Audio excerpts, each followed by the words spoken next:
Muchas gracias. Presidenta, si me permite. Ayer el Instituto Nacional Electoral, en una votación que fue dividida, determinó que sí se había incurrido en un caso de irregularidad con el uso de los acordeones famosos durante la elección judicial. E incluso ya se establecieron las multas en contra de quienes aparecieron en esos acordeones. Aquí se comentó varias veces y usted platicaba que había que esperar la decisión del INE para poder emitir un comentario acerca de ello. Ahora, ya está la decisión del INE. ¿Qué podría decirnos acerca de este caso? Pues vamos a ver qué dice el tribunal. Es contradictoria las resoluciones del INE, son contradictorias. En una ocasión resuelven algo y en otra ocasión resuelven otra cosa. Entonces, pues vamos a esperar a ver qué dice el tribunal.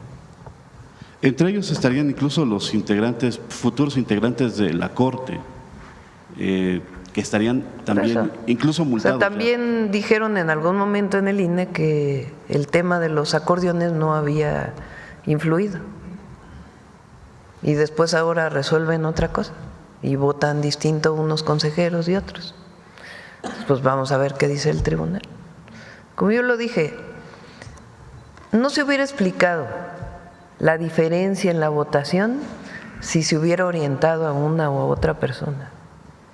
O sea, ¿cómo es posible que el presidente de la Corte, Hugo Aguilar, tenga más votos que el PRI, por cierto, y sea el de mayor número de votos y el que le sigue tenga la mitad de los votos?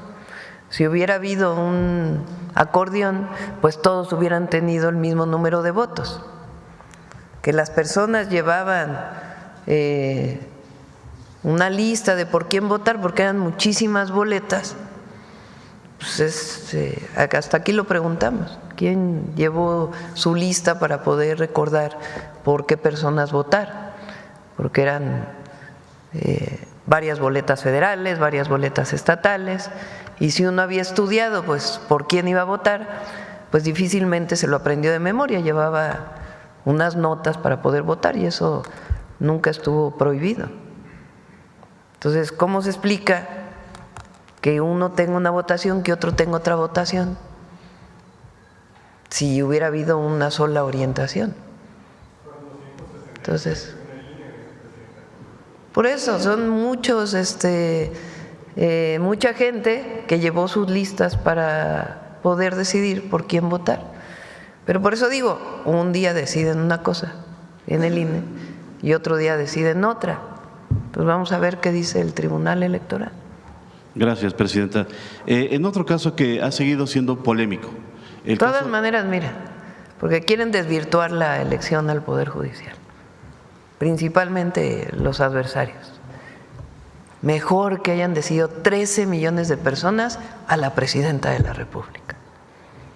Eso no hay manera, aunque a algunos no les guste, eso no hay manera de rebatirlo, de debatirlo. Porque si nos hubiéramos quedado con la anterior forma de elegir a los ministros y ministras, pues entonces la presidenta hubiera enviado su terna, si no hubiera habido acuerdo en el Senado, se hubiera vuelto a mandar, si no hubiera habido acuerdo en el Senado, hubiera decidido la presidenta. Entonces ahora no decidió la presidenta, decidieron 13 millones de personas libremente por quien querían que fueran los ministros, los magistrados, los jueces. ¿Es perfectible? Todo es perfectible en esta vida, pero es mucho mejor lo que ocurrió ahora. No hubiéramos tenido un ministro de la Corte de origen indígena que ha reivindicado históricamente a los pueblos originarios si no hubiera sido bajo esta forma. Entonces, es mucho mejor lo que ocurrió. Y ya pues que decida el tribunal sobre el tema de las listas que pudieron haber llevado personas para poder recordar por quién iban a votar. Gracias. En otro tema, Presidenta, usted nos ha pedido que esperemos hasta el próximo martes para que el Gabinete de Seguridad nos hable acerca del caso de la maestra Irma que se difundió desde la semana pasada. La gobernadora de Veracruz sí ha hablado del tema. Ha dicho que murió de un infarto y que califica de miserables a todos los que siguen hablando del tema. No sé si nos puede dar un comentario acerca de cómo se está, al parecer, revictimizando a la maestra Irma con este tipo de comentarios de la gobernadora. Todo homicidio, y particularmente el de la maestra, es lamentable y nosotros no queremos que eso pase en nuestro país. Eso es lo primero. Y estamos trabajando todos los días para que no ocurran estos homicidios, sea que haya fallecido por un infarto derivado de la situación que estaba viviendo o sea derivado de una agresión directa. Entonces, todo es lamentable y no queremos que eso ocurra en nuestro país y para eso trabajamos todos los días. Ahora, la circunstancia, el contexto de esta situación que vivió la maestra Irma, pues es importante que se dé a conocer por el Gabinete de Seguridad, porque hay investigaciones. Yo creo que aquí algo muy bueno que ha hecho la Fiscalía del Estado de Veracruz es que hay detenidos. Muy rápidamente han hecho sus investigaciones y hay detenidos. Y la información de los detenidos pues también va a dar mucho más pues pistas de cómo es que se da esta situación.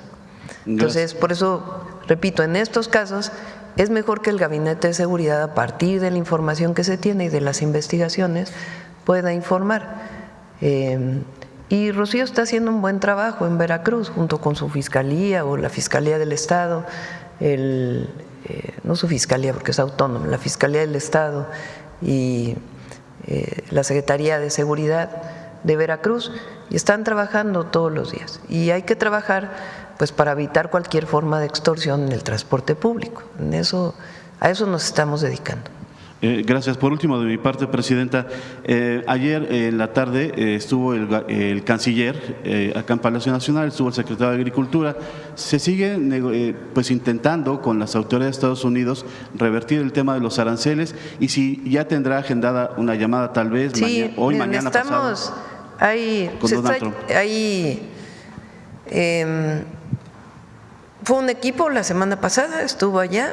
El secretario Ebrard está en contacto permanente con tanto el secretario de Comercio como el secretario de Tratados Comerciales, USTR se llama en inglés, el secretario de Relaciones Exteriores, ha hablado ya 3 veces con el secretario Rubio, y estamos trabajando en pues distintos temas. Yo espero, por supuesto, y tenemos además pues esa información. Al final la decisión la toma el presidente Trump, obviamente, pero esperamos que pueda haber un buen acuerdo por la relación que estamos teniendo. No queremos adelantar nada, pues porque todavía no hay nada concreto. Entonces estamos esperando de aquí al viernes, pues para poder informar. Pero de que estamos trabajando en eso todos los días, sí. Tenemos nuestro gabinete económico en el que participan el secretario de Economía, el secretario de Relaciones Exteriores, el secretario de Agricultura, la secretaria de Energía, SOE, el secretario del Trabajo, y hablamos sobre los temas relacionados con el impacto de los aranceles en México y las alternativas que estamos dando con el Plan México y algunas otras opciones. Y además, o algunas otras acciones específicas relacionadas con el Plan México. Y además damos seguimiento a las inversiones y a los temas de digitalización, de procesos, en fin, de eso lo tenemos todos los lunes. Los lunes tenemos en la mañana gabinete de Hacienda, luego gabinete de Economía, en la tarde gabinete de Salud. Entonces así trabajamos nosotros. Y esperamos pues llegar a un buen acuerdo de aquí a pues esta semana, es importante. Si es necesario, pues vamos a hablar con el presidente Trump. Si es necesario, vamos a hablar con él. Se pregunta, porque el otro día oí un medio, ¿y por qué no ha hablado? Bueno, pues porque estamos dialogando. A ver, aquí Nancy, y luego aquí Capital 21 y luego atrás. Gracias, Presidenta. Buenos días a todas y a todos. Nancy Flores, de la revista Contralínea. Presidenta, se va a llevar a cabo aquí en la Ciudad de México el Congreso Panamericano, es su segunda edición. Este congreso es muy importante, se lleva del 31 de julio al 3 de agosto. Muy importante porque vienen muchos pensadores de izquierda, más de 60 líderes parlamentarios van a estar reunidos y también intelectuales muy relevantes para las coyunturas que estamos viviendo, entre ellos la periodista y escritora Naomi Klein. En este encuentro se espera que se aborden temas humanitarios muy relevantes, el genocidio en Gaza, las deportaciones masivas de migrantes, también la emergencia del cambio climático, entre otros. Se espera que se aborde la acumulación de la riqueza en muy pocas manos y todo el sistema especulativo que ha generado el neoliberalismo a nivel global, así como la defensa y la lucha de los pueblos por sus democracias y sus soberanías frente al avance de la ultraderecha global. En ese sentido, Presidenta, preguntarle primero si los va a recibir, si va a recibir a estos intelectuales pensadores parlamentarios, y también su opinión de que se esté convocando a no solo un diálogo internacional, ellos vienen de 12 países, sino más bien a ya buscar algunas alternativas para de alguna manera atender estos temas humanitarios. También vienen a de alguna manera llevarse la experiencia de la Cuarta Transformación, tanto en su primer piso con el presidente López Obrador como ahora en el segundo piso con usted. Sí, van a estar compañeros del Gobierno de México participando. Es muy importante generar el debate nacional e internacional sobre las grandes alternativas de la humanidad. La situación que estamos viviendo es un momento especial y de grandes cambios en el mundo, y al mismo tiempo de reivindicación de proyectos basados en el humanismo. Entonces, que se conozca lo que es la Cuarta Transformación, los logros de la Cuarta Transformación, la visión, el pensamiento, qué le dio origen, de dónde venimos, los movimientos sociales, políticos que le dieron cuerpo y forma a la transformación, el protagonismo del pueblo de México en esta transformación. Pues es muy importante que se conozca. Yo estoy convencida que el movimiento de la Cuarta Transformación es quizá el movimiento más importante en el mundo, de transformación profunda, basado en nuestra historia, en nuestros principios y nuestros valores, pero sustentado en el humanismo al final, porque no es quizá las grandes ideologías que se dieron en algún momento en el mundo, sino nuestro pensamiento viene de la herencia cultural, tanto de los pueblos originarios como de la historia de México y de los grandes pensadores y las grandes transformaciones que vivió y que vive en nuestro país. Entonces me parece muy importante, y también conocer lo que se vive en otros lugares del mundo. Nuestra visión siempre va a ser el impulso del humanismo frente a la avaricia, frente al odio, frente a la discriminación, frente a la desigualdad. Frente a todo ello, el humanismo. ¿Y los va a recibir, Presidenta? Estamos viendo, porque justo viene esta semana, con sus complicaciones, entonces vamos a ver si los podemos recibir. Pero ahí van a estar varios secretarios del Gobierno de México. En otro tema, Presidenta, hemos consultado en la revista Contralínea a economistas que nos han hablado del papel que debería de estar jugando en estos momentos el Banco de México. Ello porque, se advierte que México, como muchas economías en el mundo, no se ha descolonizado en el tema financiero. Y esto lo que significa es que la banca central se centra sobre todo en la política del tipo de cambio, en vez de de aportar desde sus propias políticas, y esto no tiene nada que ver con si son decisiones técnicas o no. El banco tiene políticas específicas que no han acompañado la industrialización del país. Ellos recomiendan, estos economistas que hemos venido consultando, recomiendan que desde la banca central pues se incentive también el tema de las infraestructuras a través de estos créditos que salgan del propio Banco Central para la banca de desarrollo, y que esto no generaría de ninguna manera inflación porque iría directamente a infraestructura y a crecimiento, y además incentivaría el mercado interno. Hasta ahora el Banco de México pues sigue teniendo estas digamos formas de operar que vienen del propio neoliberalismo. Hay muchos neoliberales todavía en el Banco de México y también han utilizado la autonomía para evitar la transparencia en sus decisiones, para tomar decisiones a espaldas del pueblo, y no han estado realmente a la altura de este momento histórico que vive nuestro país.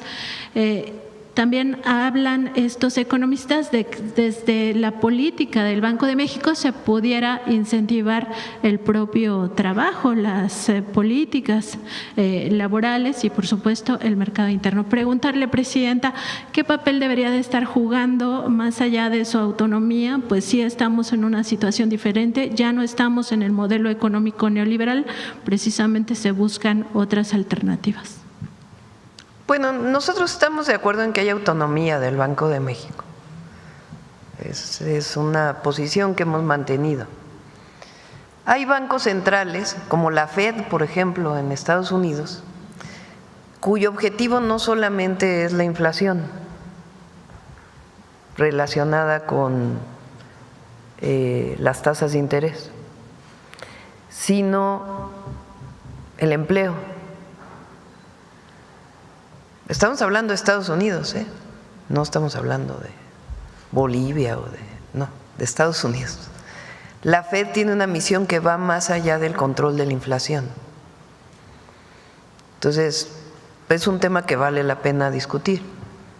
Si el Banco de México debe nada más dedicarse a ese tema en particular o ampliar su visión en términos del desarrollo económico del país, manteniendo su autonomía.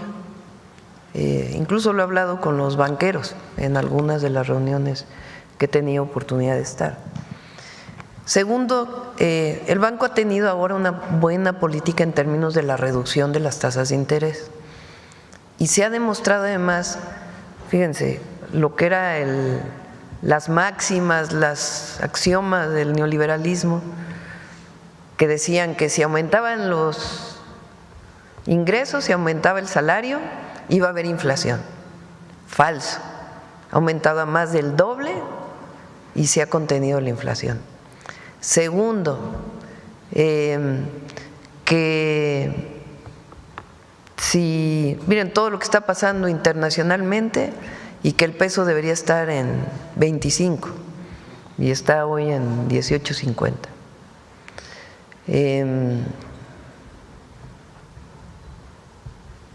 Que las tasas de interés, si bajan las tasas de interés, inflación de inmediato. Pues no. ¿Qué importancia tiene que bajen las tasas de interés? Pues que si hay una tasa de interés más baja hay más inversión, porque cuando está a 12, 13, 15% la tasa de interés como llegó, pues la gente prefiere guardar su dinero en el banco que invertir, entre otras cosas. En cambio, cuando van bajando las tasas, y además para quien pide un préstamo, pues hay una tasa más baja. Entonces, se han roto muchos paradigmas que se manejaban, que se decían durante el neoliberalismo. Entre otras, que si había programas de bienestar universales, eso era despilfarrar el dinero y no iba a servir para nada. Pues no solamente eso ha disminuido la pobreza y la desigualdad, sino que es un motor importantísimo el mercado interno. Entonces vale la pena discutirlo. Hay muchísima gente que trabaja en el Banco de México y que hacen análisis y análisis y análisis y análisis. Y sería muy bueno que muchos de esos análisis fueran públicos, que se conocieran, Ellos tienen informes cada determinado tiempo. Entonces sí, que el Banco de México, respetando su autonomía, puede ayudar más, yo creo que sí. No tenemos pensado ahorita cambiar ni constitución ni leyes para que no se asusten, no, sino sencillamente que entre los mismos bancos, por ejemplo, se plantee la discusión de las tasas de interés, la necesidad de que el sistema financiero nacional otorgue más préstamos, más créditos a pequeñas, a medianas empresas. Somos el país que menos créditos da de toda América Latina, porque está la banca de desarrollo, pero la banca de primer piso pues es la banca comercial. Entonces sí es importante. En la última reunión de la Asociación de Bancos se firmó un acuerdo para disminuir las tasas para pequeña y mediana, y todavía pues no avanza eso. Entonces sí es importante reflexionar. Sí, también porque las altas tasas, pues como siempre, benefician al sistema especulativo y no contribuyen a la industrialización de los países, y también porque desde su política el propio banco podría de alguna manera pues aplicar que México no tenga que salir a pedir créditos a las instituciones internacionales, sino que desde el propio México se financien los grandes proyectos. En otro tema, Presidenta, ayer Petróleos Mexicanos presentó su informe del segundo trimestre 2025 y reportó pues una utilidad neta de 60,000 millones de pesos. Preguntarle cómo va el tema de la reestructuración y también si ya tienen fecha para que se presente el mismo. Yo espero que el jueves podamos presentarlo aquí y después se presentaría de manera más amplia en una reunión para todos los interesados. Hemos estado trabajando mucho en Pemex en varios sentidos. Uno, en el fortalecimiento como institución pública, como una empresa del pueblo de México. Reducir el número de consejos de administración a un solo consejo de administración e integrar verticalmente la empresa ha sido algo importantísimo, importantísimo, porque ahora son decisiones que se toman entre Pemex Refinación o Transformación, entre producción y exploración, pero no cada una tiene su consejo aislado, sino que todo se toma en una sola decisión. Los consejeros ciudadanos pues no tienen aquellos grandes asesores, sino sencillamente son consejeros ciudadanos que dan su opinión frente a la situación de Pemex, todos ellos pues reconocidos. Con Secretaría de Hacienda, Secretaría de Energía y Pemex se trabaja de manera muy importante en instrumentos financieros. Recientemente se hizo uno que fue muy exitoso para poder disminuir la carga que tenía Pemex este año de pago de amortizaciones e intereses. Salió muy bien. Y también pues la visión de largo plazo de Pemex, hacia dónde va Pemex, cómo va a producir 1.8 millones de barriles diarios o 1.7 y el 100,000 los privados que todavía siguen participando después de las rondas de 2013, cómo va a avanzar la refinación, cómo va a aumentar la eficiencia de todas las refinerías, cómo avanza la petroquímica, que ya hay una inversión mixta para la producción de fertilizantes en Escolín. En fin, es un trabajo muy minucioso, muy detallado, el pago a los proveedores que estaba pendiente, los instrumentos financieros para darle la viabilidad. En fin, es un trabajo de Secretaría de Hacienda, Energía y Pemex muy, muy detallado, y espero que el jueves lo podamos ya. Hoy tengo reunión con ellos ya para cerrar y espero que el jueves podamos presentarlo. Presidenta, y por último, preguntarle cómo va el tema del combate a la corrupción en el sector salud. Hemos estado investigando acerca de los modus operandi que se han venido presentando desde hace muchísimos años, pero que todavía estarían enquistados en el sector. Uno de ellos tiene que ver con el tráfico de información privilegiada. Hay dos maneras en cómo estaría operando.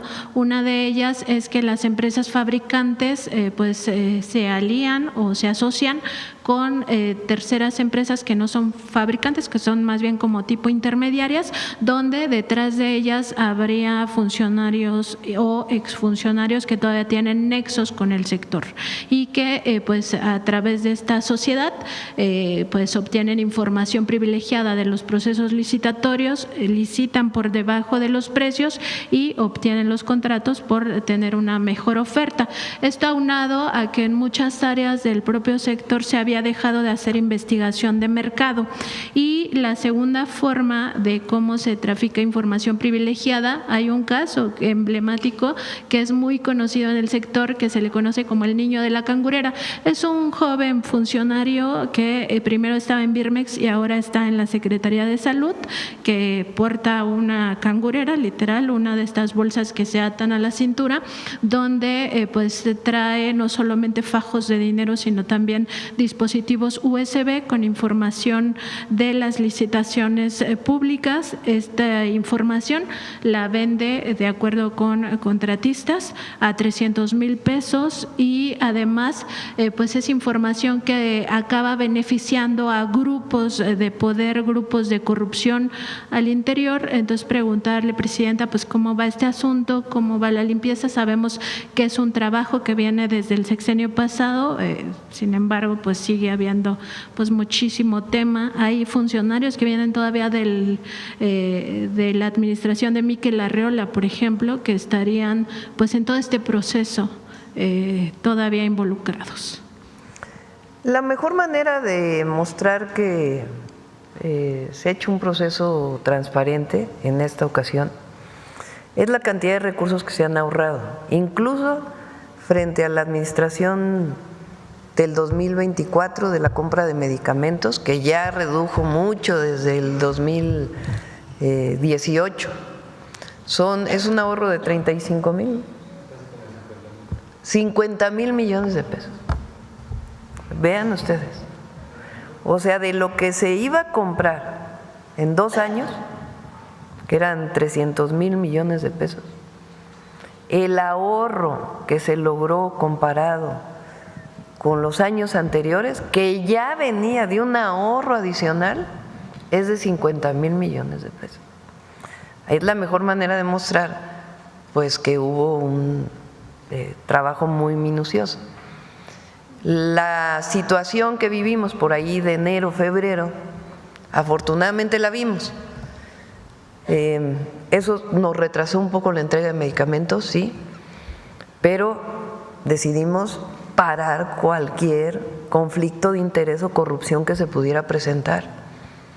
Y también se amafian las farmacéuticas, hay que decirlo. Las que ya supuestamente habían ganado con sobrecostos y que hablan con otras farmacéuticas para evitar que participen y se asocian.